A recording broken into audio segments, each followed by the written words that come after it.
I'm Raven, and it's nice to see a bunch of familiar folks. And is that better? All right, I will eat the microphone. Not like that. All right. I'm here to talk about penetration testing for backbone networks, and I had these really interesting, great slides, and then Wednesday some guy came and revolutionized my field, so I haven't gone to any parties this year, and I've done a lot of late-night rewriting. So thank you, Michael Lynn. And the reason we were waiting is that my lawyer isn't here yet. Oh, she's here. Fantastic. So the first thing that you really need to address when you're looking at penetration testing for backbone networks is that there's a pretty severe culture gap between ISP folks and hacker folks, and there's not really similar views on disclosure or vulnerabilities or anything like that, and that can be kind of problematic. So how many of you do work or have worked for an ISP? Show of hands? Okay, you guys have probably run into this. How many of you were in the routing department rather than the security department? Show of hands? Okay. I used to work for ISPs. I spent a bunch of years doing like senior ISP backbone engineering and things like that, and I eventually left for a more security-focused role because I got really frustrated with just the differences of opinion. A lot of ISP engineers, when they look at vulnerabilities, they tend to have a very, oh, well, no one's going to do that sort of view of things. And their views on actual attacks, if they don't see it in the wild, a lot of times they're very unwilling to actually treat something as a real problem. And so it takes something like, well, Wednesday to make people sit up and take notice. ISP engineers in general tend to go for a limited tiered disclosure method. So when something is found, you know, Sprint and UUNet and people like that here first, and then Cisco's next favorite children here second, and so on and so on. And so if you have their gear, but you're a small network near the edge, you will hear late, if at all. And most ISP engineers think that this is good. They believe that, you know, patching the core is the most important thing, and then moving outwards from there will release things in a more slow fashion and minimize the window of vulnerability. I have a feeling that most of you don't think this is a good idea. So when you're trying to do pen testing on a backbone, you're going to have to work with these ISP engineers, and you have to sort of be a little bit gentle with them, because otherwise they'll immediately say evil hacksaw and stop listening. So for maximum efficiency and security, generally, when you're looking at testing a backbone, I generally recommend doing it in a white box fashion rather than a black box, because you can do all sorts of recon and data gathering and such when you're actually doing it in a black box fashion, but so many of the vulnerabilities that there are in backbone gear are denial of service that people get a little pissed when you take down their network. And even if you've explained this to them, you've signed the contract beforehand, and you make sure that you're legally covered and say, no, look, I could knock over your router, they don't know what that means a lot of the time. And so then they get ticked off that their backup didn't go through, or, you know, suddenly they can't get to their router that you knocked over because it's offline. And so you want to be really careful when you're setting up your gig if you're going to pen test a backbone, because a lot of people don't really understand the ramifications. So when I do this, I generally go with a white box sort of testing methodology. So when you're doing it, it's just like any other pen test. You do your initial block of recon, you look at the registrars for the address blocks and the autonomous systems that they have, and any other data that's associated. You can often get contact information for social engineering. You can pull all sorts of information about the network that you are intending to test. By doing a lot of these standard pen test techniques, you can identify hosts on the edge, but looking at the other IP addresses in their net blocks is more likely to give you addresses that they're using on their backbone. Now, a lot of people are or should be filtering information on the backbone from things past the edge of their network. In a perfect world, you shouldn't be able to hit the routers themselves from outside of the network unless you are on a management station or something like that. Traffic should go through, and you shouldn't be able to target. This is really, really not a perfect world. A lot of ISPs fail at that level of filtering, and we'll look at some stuff from the Routing Protocol Security Group a bit later on that will show you some data on that. It is worthwhile. There are many public route servers, and it's worthwhile to look on those and internet maps to try and determine who is connected to whom and where the peering is. A lot of peering happens at public exchange points. A lot of it happens elsewhere. You have private interconnects between different ISPs, and those will be crucial points when you're actually mapping their network. You can often also, on route servers, get information about their BGP routing policy and try and figure out what they accept and what they send to where. Community strings will often be viewable, important information about like BGP and which routes are preferred. And there are many public route servers over there that you can look at things from their perspective. So if the network that you're analyzing is not one that it is directly connected to a route server, looking from 2 or 3 will give you several points of view into how to look at it on the net. Whatever you get, dump it into Google, and if you get good results from that, dump them right back into Google, and that will really help you build a profile of the network. I believe it's really important not to just take the network maps that their admins give you in Visio or what have you, but to also try and build your own map non-destructively. Their engineers aren't aware of everything. Often they're not aware of much. And that can be really important when you're looking at things from a pen tester's point of view. You know, if they don't tell you about a link and you don't look and you don't find it, you're not going to test that. Also, a lot of ISP engineers aren't terribly security aware, and so they'll post a mailing list and say, here's my config, gee, this isn't working, guys, what do you think? You can get all sorts of information about what they're running, how they're running it, what kind of gear they have, and all of that can be dumped into your favorite friendly neighborhood vulnerability database to build a likely profile of attacks and exploits that you could use against their network. Now, a lot of the backbone is built on gear from a very few vendors, and these vendors are generally not fans of full disclosure.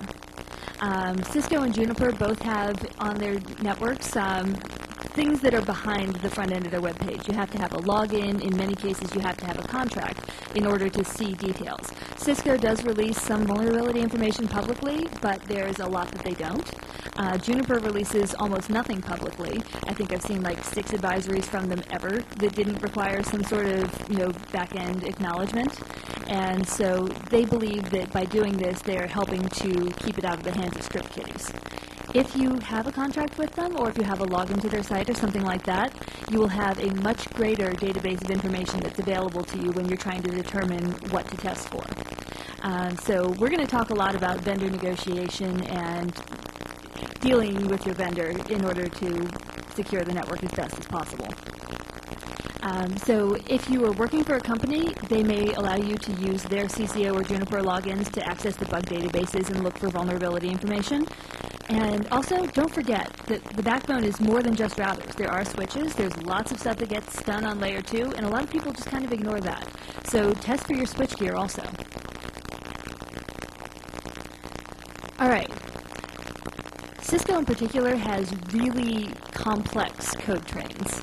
iOS has a zillion different branches which support different features and for different hardware platforms and such, and you will need to be aware of what you are running in the network you're testing. If they've left CDP on or something stupid like that, then you can get them to tell you. If their engineers are friendly, you can get them to tell you. You can log into all the routers if they're giving you that level of access and do a chauffeur and pull details on that. But something that is vulnerable in one train may or may not be implemented in other trains. It's worth looking with a broad brush to start off with. Something might be vulnerable and then going, oh, okay, it's not a vulnerable version is much better than saying, well, it's only this one version, let's not test that. It's also worthwhile in looking at code trains and where they're derived from. The code is forked all the time, and sometimes you'll come up with an error that was in one version, and years and years down the road, oh look, it's still there. There was a BSD vulnerability in Telnet a while back that whacked half the stuff on the internet, almost regardless of operating system, because so much was derived from that old code base. And I have a link here to the vulnerability, and Cisco's CatOS boxes use that same bit of code and were vulnerable to that same bit of exploit. There are some scanners that will incorporate these checks for you. I know Nessus has some Cisco vulnerability information in it, but a lot of it isn't automated yet. And because of the great potential for denial of service, you can see why a lot of places are real thrilled to have that run against them, and why a lot of people haven't been too eager to put it in the exploit tools. So this is something that, think pen testing like 5 or 10 years ago. You're going to have to do a lot of this by hand in order to make sure that you've got everything. As with any other pen test, failure paths and trust relationships are important. When you look at their architecture, look for redundancy, look for network robustness, and look for security. One thing that I think is really important when you're pen testing a backbone is to make sure that availability is a factor. Denial of service is such a big deal for them, and yet so many people build networks with one path where a link goes down and you're screwed. Or they have 2 lines terminating into 1 card on 1 router, and a hardware failure will cause problems. I think as security analysts, it's our job to point these things out and go, oh, you've got a single point of failure. If someone knocks this out, if there's an exploit, if you have a hardware failure, you have an issue. I personally try and include things like that when I present a report to the client. Also, check for the authentication means and see whether those have redundancy. Just as with some of the SSL versions, if you can force it back to the weakest point, then you can exploit that. There was a vulnerability on a Radius server in Cisco's implementation of Radius, where you could give it several ways of authenticating and none was an option. So if you can just say, oh, no, I don't want to authenticate, no, oh, okay then. Things like that are kind of bad. So with things like that, check for what the weakest way is, because your attacker is going to take the weakest way, and as pen testers, so will we. Once you're authenticated, is trust transitive? If I get a login to that Radius server, what else does that give me? It's important to look at that, and so as soon as you get every new level of access, every new point, if you try and map the network again from that point of view, you may find extra stuff. One of the things you'll see a lot, and one of the ways I've had most success in testing backbone networks, is authentication servers. If you have a centralized authentication server, that's a really good point to start at. If you look for a login to that, you can sniff traffic and get someone's login if they're foolish enough not to encrypt it. If you can own one of the hosts that they use for management stations, you can then grab it before it's encrypted and sent on the wire with a keystroke logger or something like it, and that will often give you the keys to the kingdom. Very many places don't think to harden their authentication servers, and so that's a really common point of failure. Another thing that I have successfully done is if they have fallback mechanisms where they have a local login in case their Radius or their TACAX or their whatever server is down. Well, if you can knock that server offline and then brute force the local password, that will also get you in. And once you brute force the local password, depending on how they're storing it, like for a Cisco box, they use a 7 encoding, which it's not encryption, it's encoding. It's symmetric, it's easily reversible. Alcrypto.co.uk, Cisco has an online decryptor, although you may wonder where that's going. They also have programs you can download and run locally. But a lot of the passwords that are saved in the configs, you can just throw them in the internet, get the password out, and they may be using that in multiple places. A lot of places do not do password management well, and so a local login at one place will get you a local login at another place, and as long as that central authentication server is down, there you go. Obviously, once you've logged into the boxes, if you have enable, you can change that, but that will let them know you're there. Please be nice. Let's see. Also, man-in-the-middling against the authentication server is usually a fairly successful technique, if you can get access to do that. It shouldn't need mentioning, but physical security is really important. A lot of places forget this. Everywhere you have a data center, and especially everywhere you're peering, please have good physical security. Please audit and make sure you have good physical security. Please don't let me walk into May East with a switch under my arm and a laptop under the other one and plug in and, yeah, bad. A lot of the time, if you have local access, local physical access, that will get you a lot. And many of the places, they have a very clear profile of what they're looking for. So, if I was 40 and had a beard and came in, they might be a little more suspicious of me than if I'm, 29 and bat my eyelashes and go, gee, I don't know, I'm just supposed to deliver this router.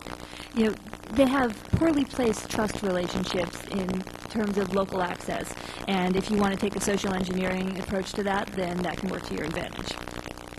If you don't have physical security, you're screwed. One of the things that I've seen that fairly often that's kind of appalling is how many people will leak data about the processes at the core of their network to the edge. So they'll have EIGRP as their internal routing protocol, and they won't turn it off for interfaces that face out towards the edge of their network. They just sort of send those multicast, hey, who wants to be my neighbor, out to anyone. And, well, you shouldn't let people at the edge of your network establish a neighbor relationship and feed you a bunch of route data, which may be bad. Also, CDP.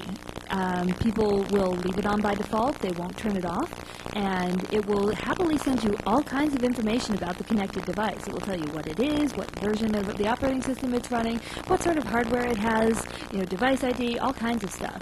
And Cisco has designed this so that it's very useful when you're troubleshooting. I have had cases where I wanted to see what was on the other end of the link, and we weren't sure that, the person at the peering site or the central office had us plugged into the right ports. So the other side turns on CDP, and you go, whoa, I'm not supposed to be connected to a 7206 VXR. Yeah, that's wrong. So when troubleshooting, it's a good tool. But when you're not troubleshooting, turn it off. Switching data, also switch management protocols, things like that will be happily sent out, hey, welcome to my spanning tree, who wants to be my root bridge? These things should not be seen by the end users, and they often are, so that's something for you as pen testers to look for. If you can see the data, you can send things back. You can spoof packets, you can send real data, you can feed them information on who's supposed to be bridging to what or who's supposed to be routing to whom. If you can get a more preferred route and inject it, then that will, depending on the implementation, of course, it may be able to take over the route that's actually on the legitimate internet. A lot of this is, when you're speaking internal routing protocols rather than BGP, it's a lot easier to deal with on the local net. BGP has its own separate set of rules because of how it's handled between providers and how you set up neighbor and peering relationships. But on the local network, it's often not that hard. If you want to do a really sort of not high skill but very effective DOS attack, you can tear down links with spoofed packets. A lot of the time they don't have authentication on there, and so many routing protocols support the capacity for even something as simple as an MD5 hash, often called BGP password, although many other protocols also support the same thing. I know you guys have heard about MD5 fairly recently, but it's still a whole lot better than nothing. Similar to the theory of rogue access points, if you have physical access to the site, you can just walk right in with a router and say, yeah, I'm supposed to install this, and some places aren't very good about saying, who the hell are you, why didn't I know you were coming, go home. And you can plug in a router, you can put it into the peering switch, you can just start snipping traffic. If you can manage to get the switch port set promiscuous or something like that, then you can see what they're speaking and start to speak it too. This also is obviously bad. Depending on what your contract is with the client, you can even go in there and say, oh yeah, I'm from this company, I'm supposed to work on their router, yank out theirs, put in yours with a configuration of whatever you want, and hey, as long as you pass it through to them, they may not even notice except for the 10 minutes of reboot time. A lot of places do not have good passwords. It's better than it used to be because of spammers. There have been cases of spammers taking over Cisco routers and then using the telnet function to send spam out of the router itself, one character at a time. So, yeah, bad. But a lot of places have gotten better about not having at least pathetically default passwords. However, if I get called in and someone's locked out of their router, I always give Cisco a try. Maybe one time in 4 it works, and just it shouldn't. You can redirect traffic through a GRE tunnel. I've seen that in the wild, and people were a little bit confused about what was going on there, and said, I don't remember setting that up. Bob, did you set that up? And meanwhile, it's terminating in Moldavia or somewhere, and there go all your packets. Another serious concern is that, especially when you're speaking BGP, you may be able to advertise additional net blocks out to the net, and if your route is preferred to other people's routes, you've just hijacked a net block. And this happened. There was a bunch of attackers that set up a site through an ISP that wasn't doing good security checks about who actually owned that IP space. They announced this block out to the world, and their route was preferred in most places because of the way that they did it and how their provider was set up. And they happily spent about a week sending out spam and sending out worms and set up a botnet and were owning boxes left and right. Meanwhile, the legitimate users of that net block can't even get online because no one's routing to them. Everyone's routing to the owned site. And so when that was finally resolved at the ISP level, then the original owners are really left holding the bag there. Hi, you're on every blacklist on the planet, you have a whole bunch of angry people pounding down the door at your abuse desk, and you were offline for a week. And because some ISPs do not do good checking when they're hooking up a new client of, do you really own this block, is this legitimate, that can happen, and it shouldn't. There are some really good people working ISP security that are cooperating between ISPs to try and prevent that, and more power to them. We need more of them.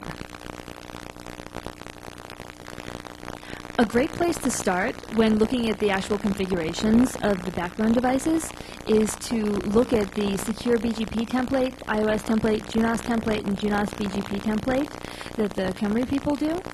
These are very, very well done documents. They have bogon lists so that you cannot accept routes from IP addresses that haven't been allocated or don't exist. They do strong filtering so that you don't have RFC 1918 addresses speaking to you. You shouldn't allow people to advertise your own net blocks to you, for example, things like that. They have good checking for the strongest possible authentication methods. They try and turn off things like, oh hey, let's speak finger. Ancient insecure daemons that you have no business really needing to run on your major backbone routers. I can't recommend these enough. Those guys do really good work, and it's also handy for a beginning place to start with an engagement if you're doing a white box design analysis. Peering security is particularly important. When you look at how someone is peering, look at the routes they're willing to accept and look at the routes that they're willing to send out.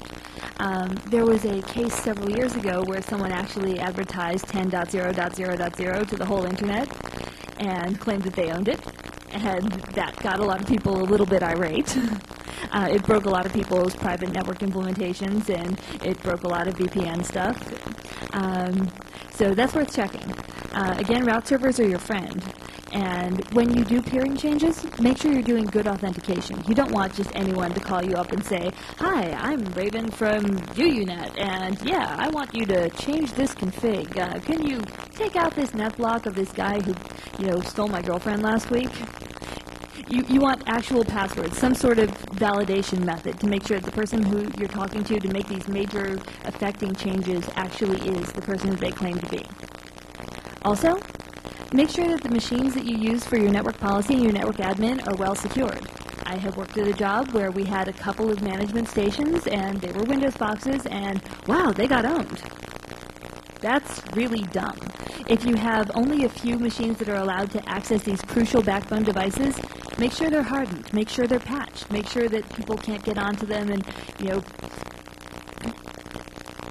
in that case, I think what happened was these machines that we did backbone stuff from were the same machines that we did abuse desk from, and so you're investigating an abuse case, and oh, are users surfing porn? Go to the porn site's full of malware, mandated corporate IE, boom. Don't let that happen. And filtering is also very important. Not just what you allow to your router for management traffic, but also what you allow as far as routes. You want to make sure that you do not allow internal routes that should stay internal to your network outside to the world. Yes, aggregation happens, but more precise routes are often preferred, and that can be a problem. It bloats the routing tables, it uses up memory, and it can be revealing more details about the interior of your network than you wanted. The RPSec working group did a small survey of people in the field, and they surveyed people who were peering at an exchange point. So these are some of the more aware, more security-conscious people out there, and they still weren't using everything that was available.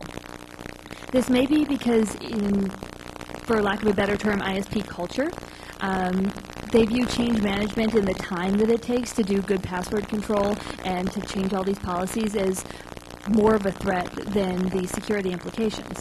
And so, they've got to keep track of who's allowed to do what and who's filtering where, and, oh, we screwed up our peering list, and, okay, now there's downtime because I wasn't allowing your route, or I had too many prefixes, and so, they think that the hassle of management is often not worth the additional security. And from an ISP point of view, I can see why they take that approach. When you're driven by the bottom line and you're a network engineer with too much work and too little time, it can be difficult to deal with these sorts of things. Nevertheless, I think this is going to become increasingly important as more attention focuses on the backbone as, started this week. The RPsec site security, many people are actually doing an incoming prefix filter for each BGP customer, which is good. You should only allow people to advertise their own netblocks to you. You don't want them to start advertising your netblocks or, someone else's netblocks or that guy who stole your girlfriend's netblocks. That can get you in legal hot water. A lot of them also are checking for incoming autonomous system paths. A lot of people use community strings in order to control this sort of thing. However, very few people are using an outgoing AS path filter, and in that case, it really depends on who you are. If you are a small ISP near the edge of the network, you have your AS and you have a few others that are your customers, that may actually be a good idea. If you are a tier 1 and you have every AS in the world flowing through you, that can be a real change management challenge and probably operationally unwise. Outgoing updates towards your peers, and a lot of people use communities on that, but not everyone. And there is the URL here for the actual survey if you want to look at the results from the RPsec group. I didn't put them all up. So, when you're looking at actually doing a pen test, where do you get your backbone vulnerabilities? They're not all in the scanning tools. We've established that earlier, and Cisco and Juniper may have you log into their site to actually look at it. Mailing lists will have public vulnerability announcements. I've often found that it is a good idea to check the mailing list against the vendor site because, hey, people change their web pages all the time. Mailing list archives are usually more static. You can at least see what the first release was of something. We saw this happen this week when Cisco announced their IPv6 vulnerability, and if you look on their website now, it's 1.1. The original one that went to full disclosure is 1.0. There's been some changes made. And it is valuable as a pen tester to be able to see both versions. There's been, in the last 5 years, increasing interest in this field by hackers who don't come from an ISP background. FX and Paul Watson and Mike Lynn have all made valuable and important contributions that have really caused a bit of uproar in the ISP community. And after this week's uproar, I think there'll be a whole lot more people looking for it. So FX has done a lot of stuff in this field that is really useful. There is a EIGRP spoofed packet network neighbor saturation bug, where essentially if you send it more than 256 neighbors, then it just falls over. EIGRP works by sending out like multicast, hey, here I am, who wants to be my neighbor? And so if you say me, and me, and me, and me, and me, you can essentially overflow the amount of memory that it allocates for that, and, it's at least a denial of service. It could be worse. Similarly, for the CDP neighbor announcement, if you send Cisco Discovery Protocol packets with device IDs that are really, really long, you can fill up the memory tables and possibly do evil after that. There's been GRE attacks, a TFTP server advisory, and a bunch of other stuff. If you look at FX's site on PhenoElite, there's tons of stuff, and there's actually a tool for pen testing that was released specifically to address these kinds of things. It only addresses the vulnerabilities that FX actually found, but it is well worth looking at. There's also been a really interesting paper about Cisco memory mapping, and I am sure that any of you that were at Black Hat on Wednesday saw similar work in Mike Lynn's talk. The memory structures are still the same, the magic numbers are still the same, they're all online, and it is very useful if you want to dig into the assembler. Then about a year ago, any of you that were at CanSec probably heard the storm and fury surrounding Paul Watson and the TCP window. Essentially, TCP stacks on backbone equipment and many other things were not correctly looking at the window size, and anything that hit spot on, just anything in the general neighborhood was good enough. So if you send a reset that's in the general neighborhood and you're able to correctly guess the IP addresses and port numbers on either side, you can knock down the session with a spoofed packet. And this allowed unauthenticated BGP sessions, if you could guess it all correctly, to be knocked down. And this was really interesting when you look at disclosure and how the whole thing went out, because essentially what happened was when Cisco started notifying people of this, because Watson worked with Cisco and said, hey, look, we need to fix this, many people on the backbone and in like Nanog and similar ISP communities had known about this for years. They just didn't think it was very possible. And again, we see that attitude of, well, I'm really busy. Unless I see something in the wild, it's not a problem. It's not going to happen. And so Cisco said, okay, everyone, you need to put MD5 authentication passwords on your BGP sessions now. Okay, you need to upgrade now. They didn't tell people why. And so they told their favorite people first, and then their second favorite people, and their third favorite people, and so on out. And so it took, I think, the better part of a month for it to actually get heard by most people, and then Watson gave his CanSec talk. Once the ISP operators found out what the actual flaw was, there was a very strong cultural backlash saying, oh, I knew all about that, why are you making such a big deal? And I was really depressed by going to Nanog this year, where a lot of operators were like, oh, yeah, we thought that was important, but wow, we really freaked out, and I've rolled back. I don't have any authentication on my sessions anymore, stupid hackers. And that was upsetting, because I really saw the community response to the Watson vulnerability as a strong positive step in securing the backbone. And then seeing everyone go, wow, we freaked out over nothing, did not help. I think Cisco's approach of, we're not telling you why, just patch it because we say so, no really, just trust us, I think they hurt themselves because people trust them less than they used to. And then we come to Wednesday and what made me rewrite my slides.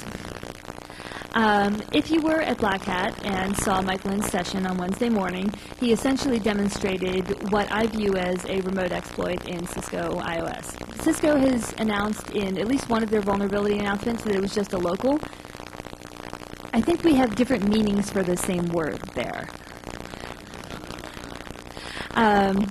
And again, the disclosure process here was important because when Mike gave his talk, he essentially talked about the internals of how it worked, that Stack Overflows are hard to find in Cisco iOS, that the code base looked strongly audited, and that you had to work with heap overflows, but that Cisco has a check heaps process, which will go through and validate, make sure the previous and next values are the same, so that if you actually do corrupt the heap, then it will say, oh, this isn't okay, all right, I'm crashing the router because this is screwed up.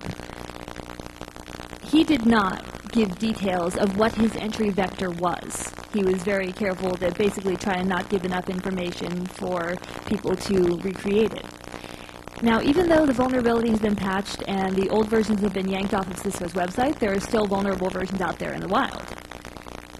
Cisco, really shockingly to me, yesterday morning released an advisory to full disclosure that said, yeah, for the first time ever, we have a denial of service and possible remote code execution in our handling of IPv6 packets. Lynn didn't tell us that. Cisco told us that. In the latest version of their advisory, they say that it was disclosed at Black Hat, so that really does nail it down to, yes, this was the vulnerability. And this is really revolutionary for the field, because for the first time, it looks like you can remotely own a Cisco box. You can get it to shovel you back a shell that will allow you to have full enable access. And this is a scary thing if you're an ISP operator. I think that Lynn was pretty sensible in saying that people need to treat these like normal computers. They need to patch, they need to be aware of security, and they need to be diligent about making sure that they patch through the versions, because this is a real threat, people. We've now seen the remote root. Now, when you look at the Cisco advisory, what they appear to mean by local, to the best of my understanding, and, disclaimer, I don't and never have worked for Cisco, I don't and never have worked for ISS, I don't speak for anyone but me. But Cisco claims that you have to be connected to the same local subnet in order for that to work, and that makes it a local exploit, right? Yeah. No, if you have to be on the same subnet from one remote box to another remote box, that's a remote root. And then came the cover-up. The talk's been ripped out of the books. The presentation's not on the CD. Everyone got modified CDs. The slides aren't available. Oh my God, they're suing, and there's the FBI, and there's restraining orders, and rumors, and news stories, and all sorts of stuff. And Cisco, you're really screwing up here. You know,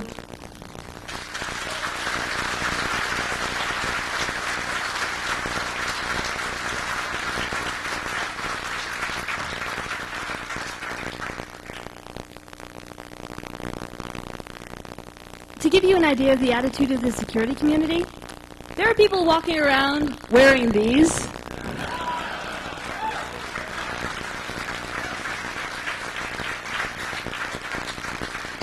I think that gives you an idea of the mentality of what happens when you try and cover something up.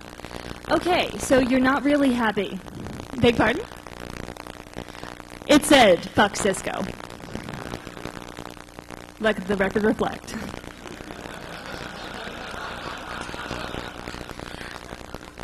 And I really think that Mike Lynn was right on when he talked about why he gave the speech and why he released as much information as he did. I mean, okay, the reason he got onto it in the first place, again, from the best of my understanding, I don't know the guy, I don't work for anyone, yada yada, he said that he found some Mandarin Chinese documents, which when translated were talking about how to hook debugger hooks in iOS and how to make those speak to your disassembler and your debuggers. This means people are working on it. Their source code has been stolen, and there's now a storm of interest. I know that there have been several people who have suddenly been, diving into their assembler foo to attempt to figure out what's going on. Hiding your head in the sand is not going to help. If you have people who are attacking you that are actively looking for this, going, no, it doesn't happen, quick, shut everyone up, is not going to help. And even if you destroy all the slides and you aren't going to let things get released, well, his slides are out there on the internet. Suing researchers is not going to achieve security. I mean, only speaking for myself. I was in his talk. I speak assembler. I know Cisco iOS. With enough work, I could probably recreate his exploit. I'm sure I'm not the only one.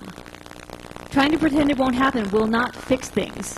And alienating the security community and, making everyone think that you're going to be sued into oblivion if you ever speak up, that's not going to encourage people to come to you and say, hey, we've got a problem, let's work with you. When I was reading the reports of, extant backbone vulnerabilities, it sounded like they treated FX a lot nicer than they treated Mike Lynn. FX actually thanks people on the Fino Elite advisories and says, hey, thanks for working with me, Cisco PCERT, you guys were really great. They don't sound really great right now. They filed a temporary restraining order to prevent him from speaking about it, so he can't talk about it, but I can.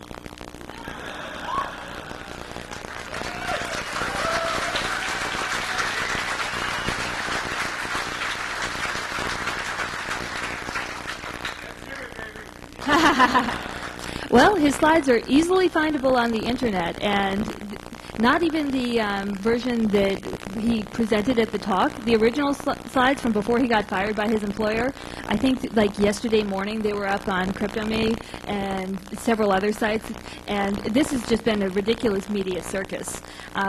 They were put up on InfoWarrior.org, and they got pulled down with a cease and desist by Cisco, and guys, just help us fix it. The C&D for that was from ISS, apparently. So he had to return his computer, he's not allowed to talk anymore, and this is really dumb. Dear Cisco and ISS, responsible disclosure is good. Working with security researchers is good. Trying to cover up things that are known problems that have been released into the public domain that are on millions and millions of machines all over the internet now is good. If you try and shut people up, you're only going to alienate the very people that you need to help you. Duh.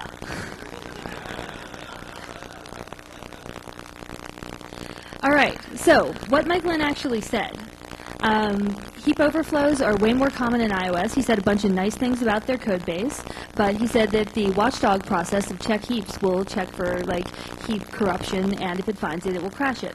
And most of you that have worked with Cisco routers, I'm sure, will see that if you have a Cisco router and it has a fault, a lot of times, rather than actually trying to recover, it will just crash itself. And the really important thing that I think came out of Lynn's research was that the crash process itself is interruptible. So you can interrupt it when it says, hey, this bad thing has happened. You know, my heap has gone badly. Am I crashing? And you can tell it, why, yes, I am. Okay, we're already crashing. I don't need to do anything then. Please continue executing whatever the heck it is you were executing there. So you can buy yourself some time that way. He did mention that spreading memory corruption on the heap was going to be an issue, and that you might have 2 to 5 minutes before it exploded all over your memory, basically, unless you actually handle that in your shellcode, and anyone who's written shellcode knows that that can be tricky. But once you've actually gained execution, there are hardware interrupts that will try and interrupt you, but you can disable those. So once the CPU is yours, it's yours until the router crashes. And through methods like that, you can get the remote box to shovel an enabled shell back to your listener, which is what Lynn did in his demo. Enable is the Cisco equivalent of root. Game over. And he indicated that though he didn't give us the specific vector, and Cisco did, that there were other vulnerabilities that you could do this for. And here's some of them that might be fruitful grounds for exploration. Anything that talks about memory corruption that leads to a denial of service is probably a likely factor for this sort of thing, simply because since the Cisco routers tend to crash rather than actually trying to recover, if you screw up the memory enough to induce a crash, it may just be, okay, your offset was wrong, or something like that. I really strongly encourage Cisco to look at their code and look at the way that he was able to interrupt the check heaps process and, avert crashing, because that's the underlying problem.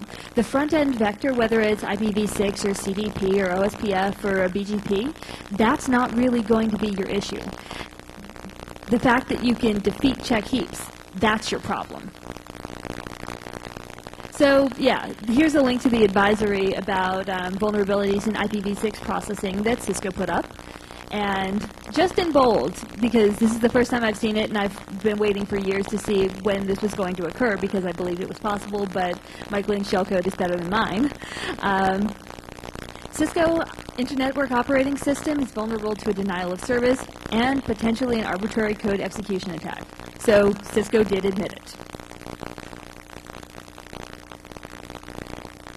Again, just to hammer home the point about local segment versus remote segment, local network segment does not mean that it is not a remote route. Thank you. So look at this for yourself. Don't just take my word. Don't take FX's. Don't take Mike Lynn's. Don't take Paul Watson's. Go and look at the source of these sorts of things. Read the advisories. Read the vulnerabilities. And check what Cisco says now versus what Cisco said on full disclosure versus what Cisco said before.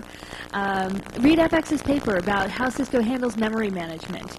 And there's a link to where these Lynn slides are, and I believe they were still up. They were still up when I talked about an hour or so before I got up here. They're up. All right.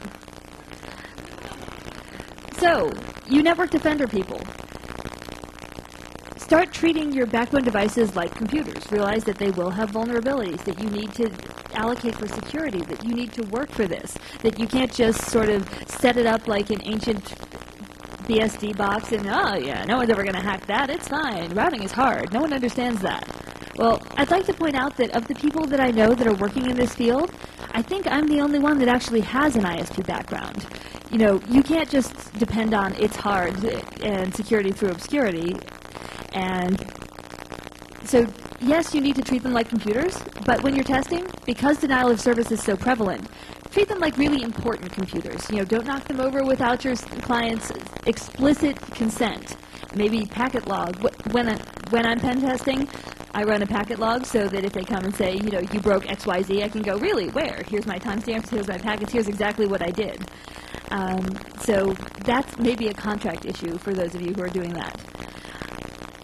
Attacks only get better. They don't get worse. In time, these test tools are going to become a regular part of pen testers' toolkits.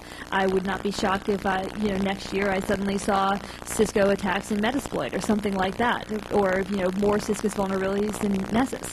We're still kind of in the dark ages of pen testing for the backbone, but keep in mind that this is where things are going. Enough people are interested in working on it that it's going to happen.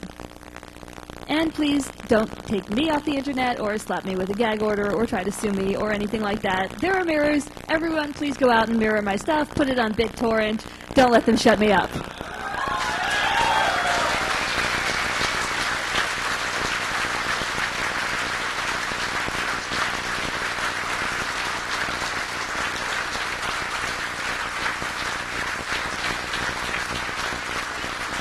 All right.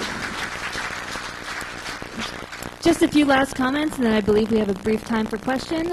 You can reach me at raven@nmrc.org with feedback, additional ideas, comments, lawsuits. I would like to thank Jericho and the OSVDB people for promptly putting all these vulnerabilities up in a public space where everyone can see them and have equal access for research. I would like to thank the people who are mirroring these for me and also possibly staring down the eyes of lawsuits. And I'd like to thank the EFF for sitting in the front row. I love you, new best friends.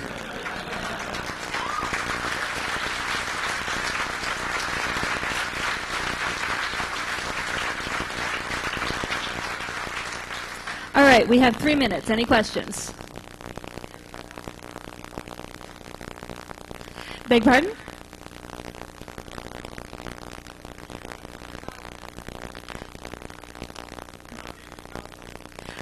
My updated PowerPoint will be up momentarily. I think people are going to run out after this and mirror it. I will put a site online where there can be like a list of the extant mirrors, and if that gets knocked down, it gets knocked down. Also, there is a legal defense fund for Mike Lynn. If you PayPal to Abaddon, ABADDON at IO.com, he may need it. Oh, apparently he will need it. Yes.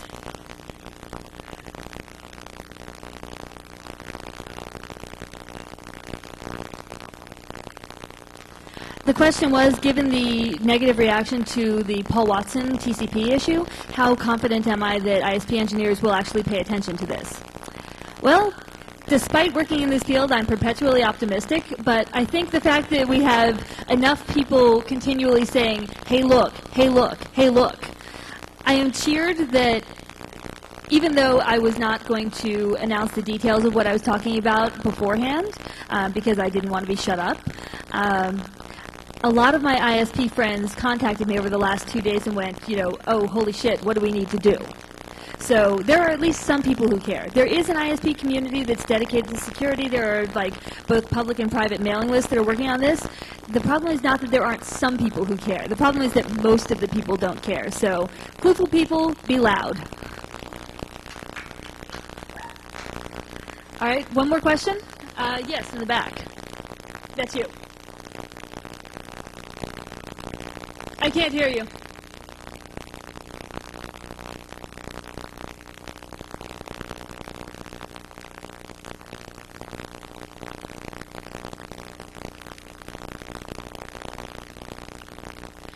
The question was, since I've talked about ISP infrastructure and such, can the ISP protect its hosts against zombies and things like that? Yes, the ISPs can to some degree. The question is whether they're willing to. A lot of times to do that level of filtering takes additional resources. You need stronger CPUs, you need more memory in the routers, and a lot of places are running pretty close to bare bones on that. So they don't have a lot of resources to spare and they don't think it's a good allocation. What they need to be able to do that is to hear from people and say, no, really, I want you to do this. I want you to filter me. There is client demand for it, because if they don't see operational demand, they won't do it. Hello. Not making money off what sort of thing? Haha.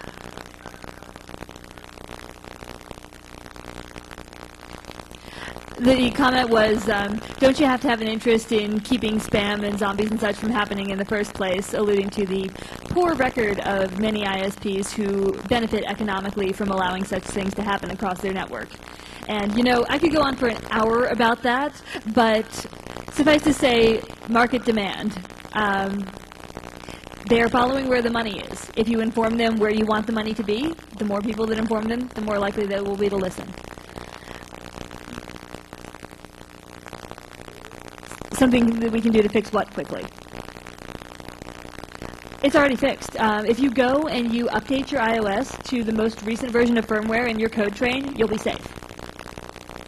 All right, I think we're out of time. Thank you very much.